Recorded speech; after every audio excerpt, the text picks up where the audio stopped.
A nearly 2-hour-long phone call between US President Joe Biden and Xi Jinping has ended. The leaders of the world's two biggest economies spoke for the first time since November.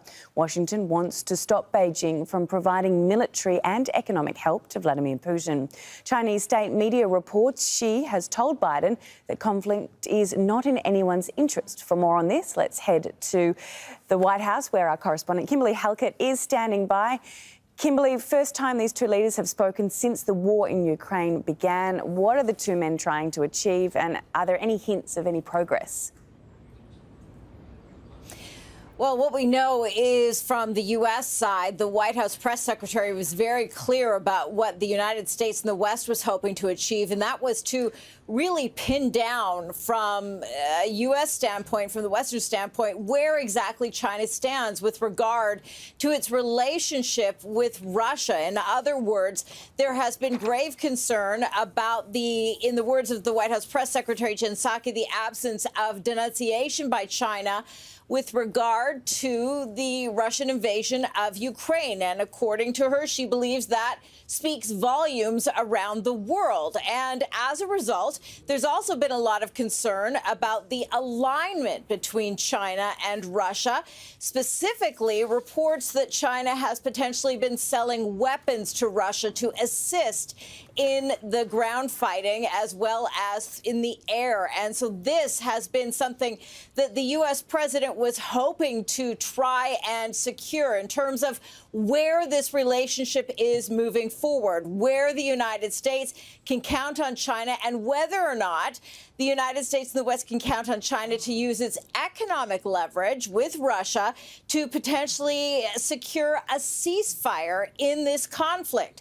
So this is the sort of essence of the call. We know that it lasted nearly 2 hours. The U.S. president took it in the Situation Room of the White House. That is a secure location.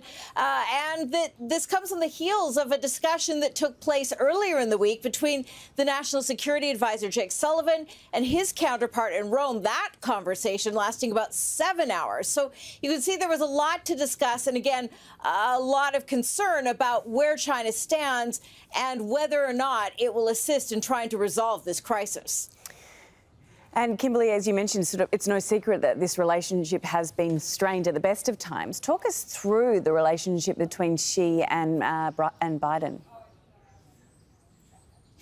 Well, the U.S. president has said that he believes that Chinese President Xi is his friend. But when it comes to their sort of ideological perspectives, they're very different.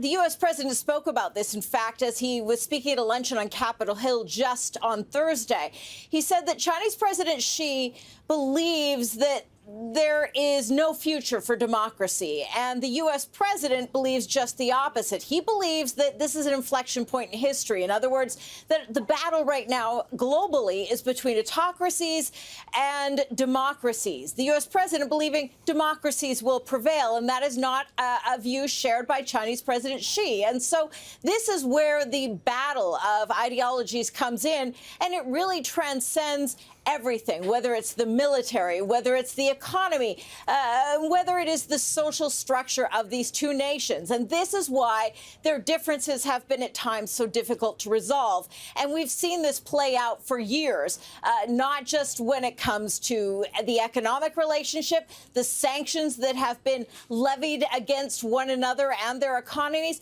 but also over the issue of Taiwan and the concerns that the United States has there, and some of the actions that that China has taken militarily and sort of asserted itself in the South China Sea. So these are things that the United States and the West are watching very closely. They're watching closely as China exerts its pressure on Russia, because, of course, this could have another chapter in its own region that would make the United States very nervous. So this is why the United States is trying to keep this dialogue open.